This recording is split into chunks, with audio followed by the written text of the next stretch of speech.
Hello అండి, అందరికీ నమస్కారం. మన తెలుగు సాహిత్యం ఛానల్కు స్వాగతం. ఈరోజు నేను చదవబోయే కథ బివి శేషమాంబ గారు రచించిన పడి లేచిన కెరటం. కథలోకి వెళ్ళబోయే ముందు మీకు ఒక చిన్న రిక్వెస్ట్. మీరు మన ఛానల్ని ఫస్ట్ టైం చూస్తున్నట్లయితే తప్పకుండా సబ్స్క్రైబ్ చేసుకోండి. ఇక కథలోకి వెళ్దామా? ఊరు నుంచి రాగానే పిడుగులాంటి వార్త వినిపించింది అమ్మ. జీవిత నిద్రమాత్రలు మింగి ఆత్మహత్యకు ప్రయత్నించి హాస్పిటల్లో ఉంది అని. కంగారుగా హాస్పిటల్కి పరిగెత్తాను. ప్రైవేట్ హాస్పిటల్లో స్పెషల్ రూమ్లో బెడ్ మీద నీరసంగా పడుకుని ఉంది జీవిత. చేతికి సెలైన్ పెట్టి ఉంది. పక్కన స్టూల్ మీద కూర్చొని ఉంది ఆంటీ. నన్ను చూడగానే జీవిత ముఖంలోకి వెలుగొచ్చింది. ఏం జరిగింది జీవిత? అడిగాను ఆత్రంగా. తొందరపాటు అంది జీవిత. ఇంత పిరికితనం నీకు లేదు, అసలేం జరిగింది? అడిగాను. నా మీద నీకెంత నమ్మకం? ఇలాంటి పని నేను చేశానంటే నువ్వు నమ్మట్లేదు అంది జీవిత నవ్వుతూ. నా గురించి అనుక్షణం ఆలోచిస్తూ ఉంటావు, అలాంటిది ఆ క్షణంలో నేను గుర్తు రాలేదా? అడిగింది ఆంటీ. వదిలేయమ్మా ఆ సంగతి, అదొక బలహీన క్షణం. చూడు, ఎంత గట్టి పెండాన్ని కాకపోతే అన్ని నిద్రమాత్రలు మింగి కూడా బ్రతికానంటావు నవ్వింది జీవిత. అసలింత పిచ్చి పని ఎందుకు చేశావు? అడిగాను.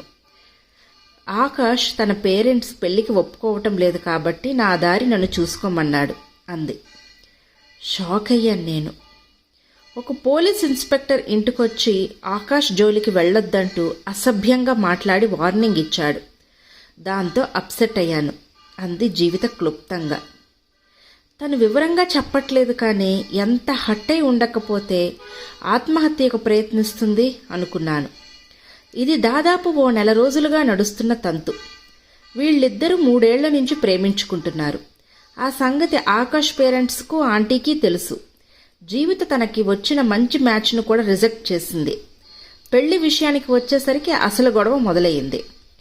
ఆకాష్ పేరెంట్స్ ఒప్పుకోలేదు. వాళ్ళని కన్విన్స్ చేసి పెళ్లి చేసుకుంటాడని నేను చాలా నమ్మకంతో ఉన్నాను. హఠాత్తుగా కథ ఇలా మలుపు తిరిగింది. ఇంతలో గది బయట హడావిడి మొదలయ్యింది. మరుక్షణం ఓ గుంపు గదిలోకి జొరబడింది. ఖద్దరు బట్టల్లో అందరిలోకి దర్పంగా కనిపిస్తున్న మా ఎమ్మెల్యేను గుర్తుపట్టి ఆంటీ నేను ఆశ్చర్యంతో లేచి నిలబడ్డాం. జీవిత కూడా సర్దుకొని కూర్చుంది. నాకంతా తెలిసిందమ్మాయి, అయినా ప్రేమ గురించి ప్రాణాలు తీసుకుంటావా? ఈ కాలం పిల్లలకి ప్రాణం విలువ తెలియటం లేదు. మీ వీధిలోనే ఉంటున్నాను కదా, నీ సమస్య నాతో చెప్పకూడదా? నేను పరిష్కరించేవాడిని కదా. ఎప్పటికైనా మించిపోయిందేం లేదు. ఆకాష్ పేరెంట్స్తో మాట్లాడి నీకు న్యాయం జరిపిస్తాను గడగడగా మాట్లాడేస్తున్నాడు ఎమ్మెల్యే. వద్దు వద్దు అంది జీవిత కంగారుగా. నువ్వేం భయపడద్దు, వాళ్ల బెదిరింపులకు మనం లొంగుతామా? ముందు ప్రేమించేప్పుడు ఊరుకొని పెళ్లికి ఒప్పుకోకపోవడం తప్పు. ఉపన్యాస ధోరణిలో మాట్లాడుతున్న ఆయన్ను మధ్యలో అడ్డుకుంటూ, ఇప్పుడు ఆకాష్ని చేసుకునే ఉద్దేశం నాకు లేదు, దయచేసి మీరు కలగజేసుకోకండి అంది జీవిత నమస్కారం పెడుతూ. ఆంటీతో పాటు నేను కూడా ఆశ్చర్యపోయాను. గొడవలకు భయపడుతున్నావా?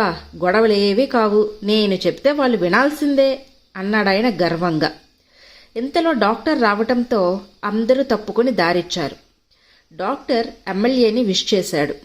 పాపని జాగ్రత్తగా చూడండి డాక్టర్, కాబోయే పెద్దింటి కోడలు అంటూ ఉండగానే 2 పత్రికా విలేకరులు ఎమ్మెల్యేని విష్ చేస్తూ వచ్చారు.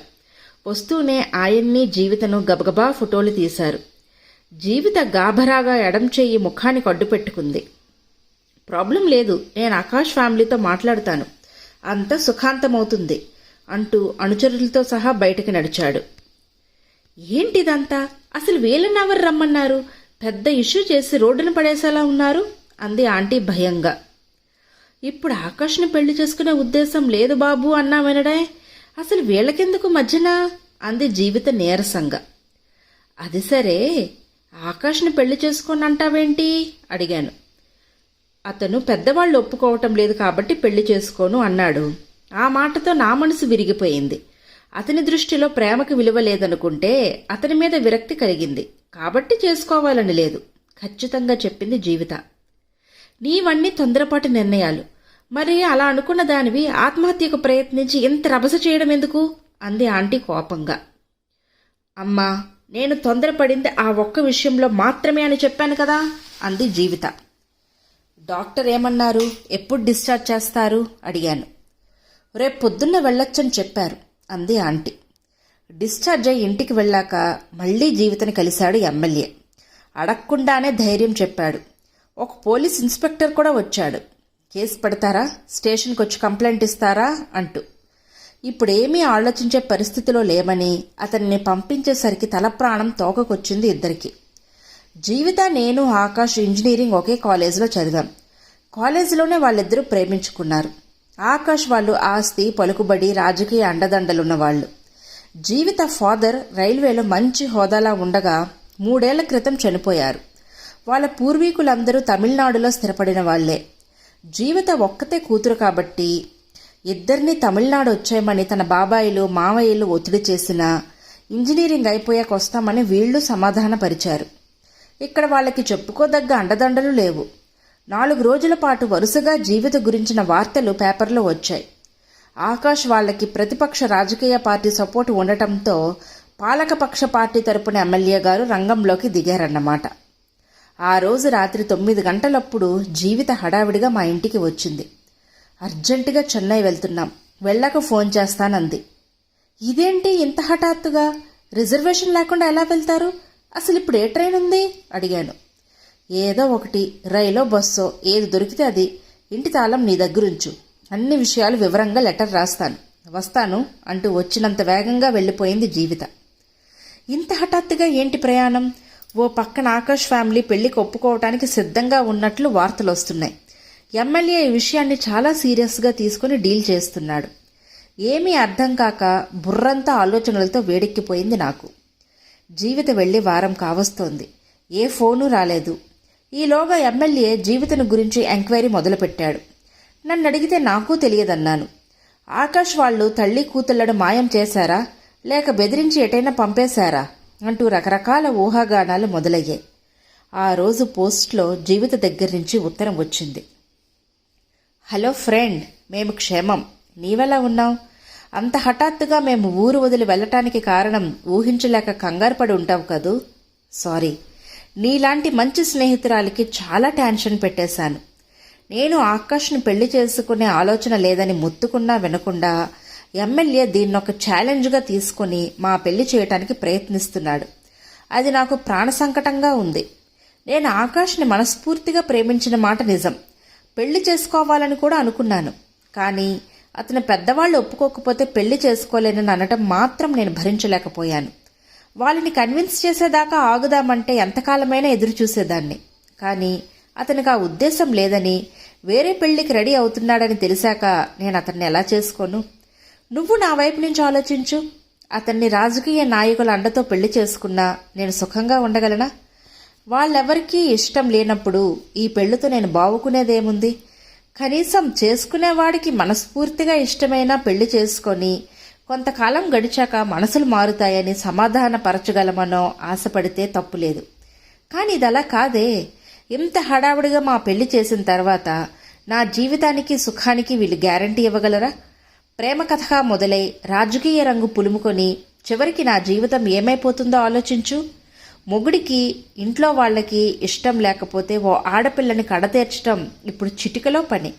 హత్య చేయటం, ఆత్మహత్యగా చిత్రించటం, లేకపోతే ఆత్మహత్య చేసుకునే పరిస్థితులు కల్పించటం, ఇలాంటి ఎన్నో వార్తలు మనం రోజు పేపర్లో చదువుతున్నాం. కొన్ని కుటుంబాల్లో ఆడవాళ్లు చావలేక బ్రతుకుతున్నారు, బ్రతకలేక చస్తున్నారు.